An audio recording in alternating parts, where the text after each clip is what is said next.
ফাঁসির সাজা ঘোষণা সত্ত্বেও দেশে ফেরা নিয়ে অকুতোভয় শেখ হাসিনা এবছরের ডিসেম্বরেই বাংলাদেশে ফিরবেন বলে ঘোষণা করেছেন বাংলাদেশের ক্ষমতাচ্যুত প্রধানমন্ত্রী। এই খবর বাংলাদেশের রাজনৈতিক আঙিনায় নতুন করে শোরগোল ফেলে দিয়েছে। নানা রাজনৈতিক মহলে নানা প্রতিক্রিয়া। সরকার পক্ষের তরফে সাফ জানানো হয়েছে, দেশে পা রাখলেই তার ফাঁসির সাজা কার্যকর করা হবে। বিএনপি চেয়ারম্যান ও প্রধানমন্ত্রী তারেক রহমানের রাজনৈতিক উপদেষ্টা তথা দলটির যিনি জ্যেষ্ঠ যুগ্ম মহাসচিব রুহুল কবির রিজভী স্পষ্ট জানিয়েছেন, জুলাই গণ অভ্যুত্থানের সংগঠিত হত্যাকাণ্ডের দায়ে আদালত শেখ হাসিনার বিরুদ্ধে মৃত্যুদণ্ডের যে রায় দিয়েছে তা কার্যকর হবে।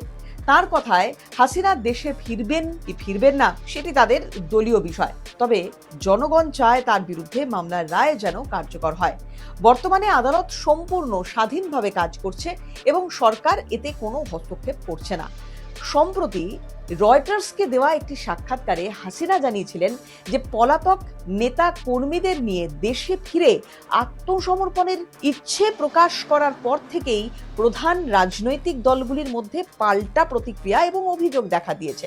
জামাতে ইসলামীর সেক্রেটারি জেনারেল মিয়া গোলাম পরওয়ার শেখ হাসিনার এই বক্তব্যের পেছনে গভীর কোনো রহস্য বা রাজনৈতিক ষড়যন্ত্রের গন্ধ পাচ্ছেন।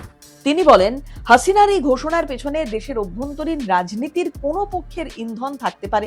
আমরা সন্দেহ করছি বর্তমান সরকারের ভিতরের কোনো অংশ হয়তো আওয়ামী লীগকে পুনরায় রাজনীতিতে পুনর্বাসনের পরিকল্পনা করছে। যদিও এই ধরনের অভিযোগকে বিএনপি সরকারের পক্ষ থেকে একেবারে উড়িয়ে দেওয়া হয়েছে।